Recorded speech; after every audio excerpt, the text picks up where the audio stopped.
Yo tout le monde, c'est Link1994 et bienvenue dans cette nouvelle vidéo où on va faire les pronostics de WWE Survivor Series. Donc c'est un pay-per-view qui aura lieu le 20 novembre.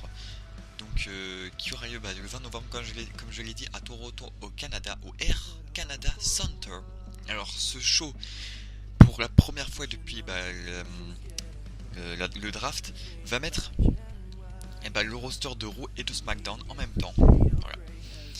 Donc ça commence à 1h10 en France sur AB1 ou 19h à Montréal. Ça dépend d'où vous regardez. Survivor Series. Alors Survivor Series, je l'attends beaucoup, surtout un match que j'attends vraiment. Et je vais vous le dire quand on passera à ce match sur ces pronostics. Mais aussi je tiens à m'excuser si je suis un peu fatigué pour faire ces pronostics. C'est parce que je tourne tard le soir cette vidéo pour le lendemain. Parce que ouais, j'ai oublié de la tourner. Voilà. Donc, on commence déjà par un 5 contre 5 traditionnel Survivor Series Elimination Tag Team Match. Donc c'est-à-dire qu'il y a 5 personnes de l'équipe de Raw contre 5 catcheurs de l'équipe de SmackDown. Si un catcheur se fait prendre un tombé ou une soumission, il est éliminé. Donc on passe à du 5 contre 4. Puis après ça peut passer à du 5 contre 3, à du 4 contre 3. Voilà, vous avez compris le principe. Donc, nous avons l'équipe de Raw composée de Braun Strowman, Seth Rollins, Chris Jericho, Roman Reigns et Kevin Owens contre l'équipe de SmackDown qui est composée de AJ Styles, Dean Ambrose, Shane McMahon, Bray Wyatt et Randy Orton. Et nous avons Jim Ellsworth en mascotte, ce qui je pense servira strictement à rien. Donc pour moi ce match, j'ai pas trop d'avis dessus. Peut-être plus dirigé vers SmackDown, parce que depuis qu'il y a eu la draft, je préfère largement SmackDown à Raw, ça c'est sûr. Et donc je penche plutôt pour SmackDown, parce que il y a des bons catcheurs. Bon aussi c'est vrai, du côté de l'équipe de Raw, Braun Strowman qui est invaincu, donc ça risque, je pense, va être difficile de le vaincre pour l'équipe de Raw. Enfin SmackDown, ça va être difficile pour eux, mais je pense que quand même j'aime Ellsworth, moi qui disais oui il va pas jouer un rôle de mascotte et tout, je pense que quand même dans ce match il va jouer un rôle, parce que comme on sait il a signé un contrat à plein temps à la WWE, donc je pense que voilà, il va quand même jouer un rôle et qu'il va peut-être faire, pourquoi pas, gagner l'équipe SmackDown. Voilà. Et aussi je suis vraiment heureux, il y a Shane McMahon dans cette équipe, le général manager de SmackDown, et dans l'équipe de SmackDown, c'est quand même génial. Après il y a aussi des rumeurs pour la reformation du Shield. Ça peut le faire parce qu'on sait que les 3 anciens membres du Shield sont dans ce match, c'est-à-dire Seth Rollins, Roman Reigns et Dean Ambrose, mais on a un petit problème, c'est que Dean Ambrose n'est pas dans la même équipe que Seth Rollins et Roman Reigns. Donc peut-être une trahison de Dean Ambrose qui passe dans le roster de Raw, qui passe aussi pourquoi pas heel, donc à voir. Ensuite, nous avons un deuxième 5 contre 5 traditionnel Survivor Series Women's Elimination Tag Team Match. Donc, c'est exactement comme le match précédent, sauf que c'est avec les Women's. Voilà. Donc, nous avons l'équipe de Raw qui est composée de Nia Jax, Sasha Banks, Charlotte, Bayley et Alicia Fox contre l'équipe de SmackDown composée de Carmella, Becky Lynch, Nikki Bella, Alexa Bliss et Naomi et Natalia en coach. Donc encore une fois, il y a une personne de plus dans l'équipe de SmackDown, mais qui ne sera pas dans le match, qui sera à l'extérieur du match, mais ils sont quand même en supériorité numérique. Voilà. Donc, pour quelle équipe je suis, je suis encore pour l'équipe de SmackDown, parce qu'il y a Becky Lynch, comme vous savez, Becky Lynch est ma chouchoute. Voilà. Et dans l'équipe de Raw, les women, voilà, c'est toujours les mêmes qu'on voit, et c'est un peu chiant. Voilà, les 3 principales, c'est-à-dire Charlotte, Sasha Banks et Bayley. Et voilà. Mais après, vu que dans les équipes, il y a plutôt des rivalités. Je vois la rivalité Carmella et Nikki Bella qui sont en rivalité depuis des semaines. Alexa Bliss et Becky Lynch qui sont aussi en rivalité. Et donc peut-être que ça aussi ça va pouvoir peut-être jouer un rôle dans l'équipe. Parce qu'ils voudront pas s'entraider, même si c'est pour vraiment le roster, pour montrer qui est le meilleur roster. Est-ce que ils vont réussir à mettre les rivalités de côté pour ce match? Et bah c'est à voir. Dans l'équipe de Raw, on sait qu'il y a que Sasha Banks et Charlotte, ils sont en rivalité aussi. Peut-être Bayley en même qu'on rajoute dedans. Alexia Fox et Nia Jax sont aussi en rivalité. Le mois dernier, ils ont fait le kick-off du pay-per-view. Donc voilà, c'est à voir pour ces rivalités, si je pense s'ils vont réussir à les mettre de côté. Donc voilà, je pense plutôt aussi encore une fois pour l'équipe de SmackDown. Ensuite, nous avons le troisième 5 contre 5 traditionnel Survivor Series Elimination Tag Team Match par équipe. Cette fois-ci, c'est 5 équipes contre 5 équipes. Voilà. Donc, nous avons l'équipe de Raw composée d'Epico Primo, première équipe. Deuxième équipe, Sheamus et Cesaro. Troisième équipe, Luke Gallows et Karl Anderson. Quatrième équipe, Big Cass et Enzo Amore. Et le cinquième équipe qui est rien d'autre que le New Day. Contre l'équipe de SmackDown, donc Fandango, Tyler Breeze. Première équipe. Deuxième équipe, Shaq Gable et Jason Jordan. La troisième équipe, Jimmy Uso et Jey Uso. La quatrième équipe, Rhino et Heath Slater. Et la cinquième équipe, Zack Ryder et Mojo Rawley. Alors là, tout ce que j'ai envie de vous dire, c'est que je n'en sais rien, je suis pour qui. Là, je suis vraiment indifférent sur ce match. Que ce soit équipe de Raw ou l'équipe de SmackDown qui gagne, je pense que je vais m'en foutre un peu. Parce que ce match, voilà, ça met les équipes en valeur, ça c'est cool. Des équipes qu'on n'a pas beaucoup vues, ça les met en valeur. Je pense plus à Shining Stars, c'est-à-dire Epico et Primo, on les voit pas souvent. Ou alors les American Alpha, Chad Gable et Jason Jordan, on les voit pas non plus, donc à voir. Ça peut les mettre en valeur, voilà. Mais après, voilà, ce match, c'est vraiment pas le match que j'attends entre les 3 5 vs 5. Voilà, pour le 5 vs 5, j'attends plus les hommes et les women que par équipe. Après, c'est vrai, c'est la première fois qu'ils font ça, donc c'est vraiment bien de la part de la WWE de faire d'autres matchs, enfin de créer d'autres matchs, c'est vraiment cool. Ensuite, nous avons voilà le match que j'attends, que je vous ai parlé au début de vidéo, Brock Lesnar contre Goldberg. Et là,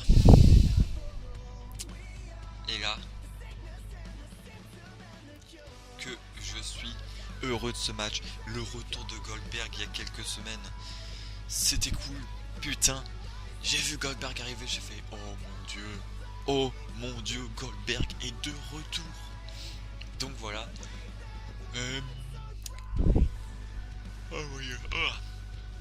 Désolé, comme je vous ai dit, voilà, je tourne ça tard et je suis fatigué. Donc je suis vraiment heureux de ce match. Après, je sais que ce match, je l'attends particulièrement parce que le dernier match des deux, c'était à WrestleMania 20 en 2004 ou 6, je sais plus. Et c'était un match chiant à regarder. C'était très chiant comme match. Si nous refont un remake de ce match, mais non merci.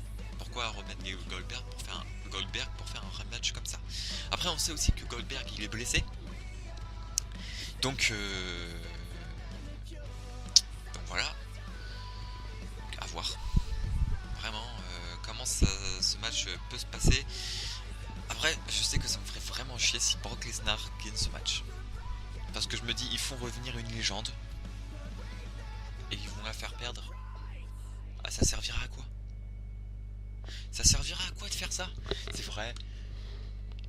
Brock Lesnar est là pour détruire des streaks.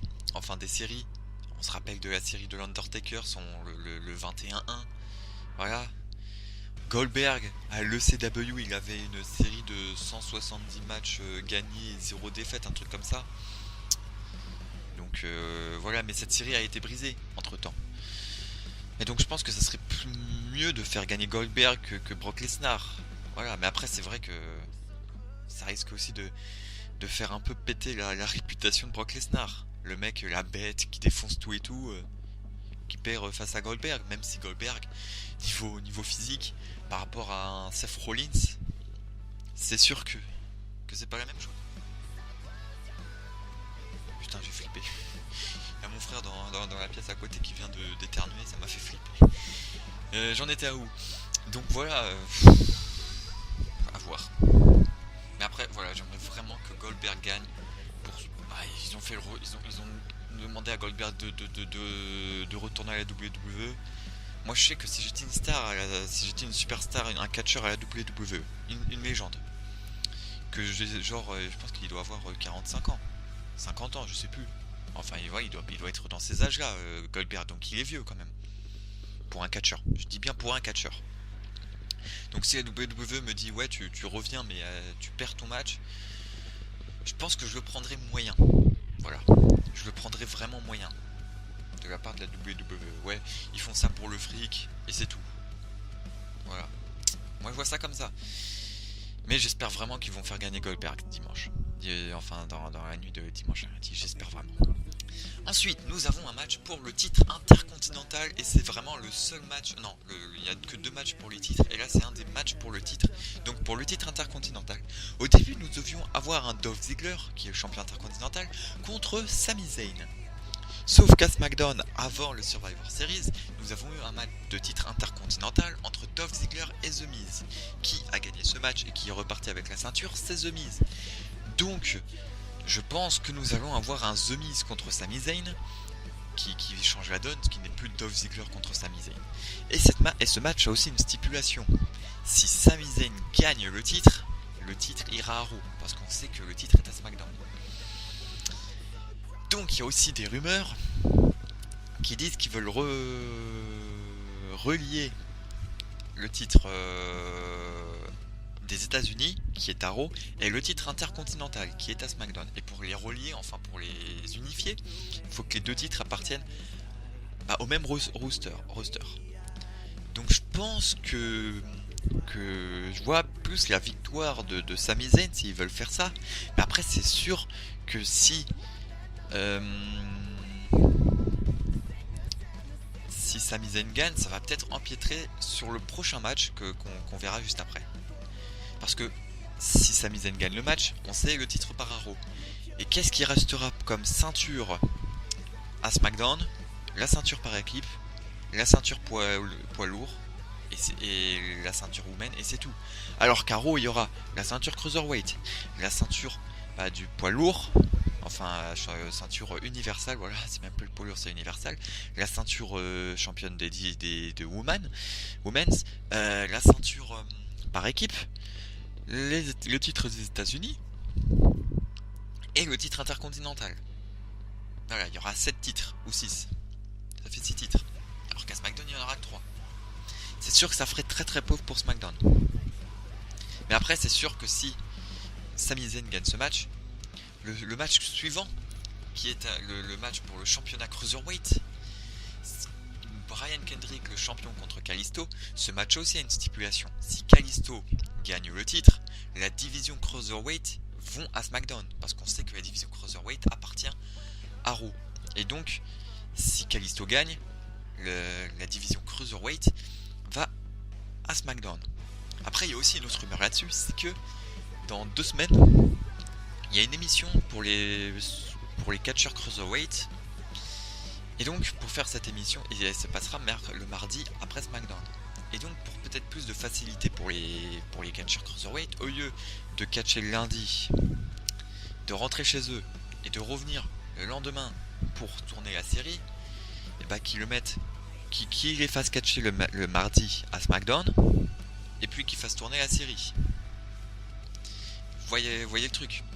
Donc, pour faire ça, faut que la division Cruiserweight aille à SmackDown. Donc, ce qui rajouterait une ceinture à SmackDown. Donc, on peut penser que si Sami Zayn gagne le titre et qu'il ramène le titre à Raw, on peut se douter que Kalisto gagnera contre Brian Kendrick, deviendra le nouveau cruiserweight, enfin champion cruiserweight, et ira à SmackDown. Mais après, nous avons aussi aimé un mais.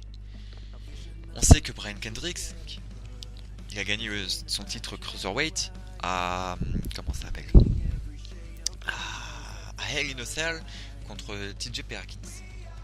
Et ça fait un mois qu'il a le titre. Ça servira à rien de lui faire gagner le titre un mois pour le refaire perdre après. On aurait pu garder le titre à TJ Perkins et qu'il le perde maintenant son titre. Enfin, Survivor Series, ce serait plus cohérent. Parce que là, le mec, c'est ouais, il a la ceinture et puis il se fait battre un mois après. Donc, après, si c'est ça, et ben la division Cruiserweight restera à Raw. Donc là, peut-être que The Miz gagnera et gardera la ceinture intercontinentale. Mais aussi, il peut avoir un autre truc, je viens d'y penser. C'est que, hop là, Kalisto se barre avec la ceinture. Sami Zayn se barre avec la ceinture à Raw. Mais peut-être qu'un peu plus tard, Sami Zayn sera redrafté à SmackDown avec la ceinture intercontinentale. Voilà, il peut avoir le lien de ces deux matchs il peut avoir plein de liens comme vous pouvez voir. Là il peut avoir beaucoup de liens. Et c'est ça qui est difficile à pronostiquer, voilà. Et là je peux pas vous dire je veux que ça soit machin qui gagne. Parce que là c'est vraiment très difficile à pronostiquer. Pour mon cœur, pour The Miz, Sami Zayn, ça serait bien que Sami Zayn gagne le titre. Enfin, moi je vois plus Sami Zayn qui a besoin de gagner un titre. Ça fait depuis quelques années. Enfin non, quelques mois qu'il est dans le roster principal à Raw. Et il a toujours pas gagné un titre. Et il s'est fait défoncer, enfin il a perdu la rivalité, non il a gagné la rivalité, je sais plus, contre Kevin Owens. Nous avons eu presque ça, après il a été mis à l'écart. Voilà, Sami Zayn. C'est ça qui m'énerve. Un catcheur expérimenté comme Sami Zayn qui est dans le catch depuis plus de 10 ans et qu'on le met dans l'ombre comme ça, c'est sûr qu'il a besoin d'un titre, on peut dire, pour remonter dans l'estime de la WWE. Donc vous voyez, il en a vraiment besoin. Après, pour le match Cruiserweight, je sais que ce serait vraiment complètement débile de faire perdre le titre à Brian Kendrick qui a gagné il y a un mois avant, alors qu'on aurait pu le laisser à TJ Perkins. Donc voilà, moi je pronostique Sami Zayn et Brian Kendrick. Mais après, c'est sûr que niveau ceinture, après, ça serait plus du tout équitable entre les deux rosters. Il y en a un, il y aura trop de ceintures et l'autre, il n'y en aura pas. Ou pas assez. Donc voilà, c'est un peu difficile tout ça. Là, c'est un peu le fouillis dans ma tête pour ces deux matchs. Après, c'est sûr, les autres matchs, c'est très simple à comprendre, enfin à pronostiquer. T'en dis un, t'en dis l'autre, voilà. Mais là, ces deux matchs, c'est vraiment très chaud. Ouais. Donc bah, le pronostic est terminé. Vous pouvez me donner les vôtres dans les commentaires. Je lis tous les commentaires. Donc nous on se dit à la prochaine. Je pense que la prochaine vidéo ça sera la review de Survivor Series. Voilà, et je vais commencer aussi à écrire le deuxième épisode de SCP. Donc voilà, quelques petites infos en fin de vidéo pour tous ceux qui sont restés. Voilà. Donc c'était Link. Merci de ce petit bruit Facebook. Donc c'était Link. Salut à tous. Bye bye. Just getting blood between the black and white. Naming every shade of gray has left us colorblind.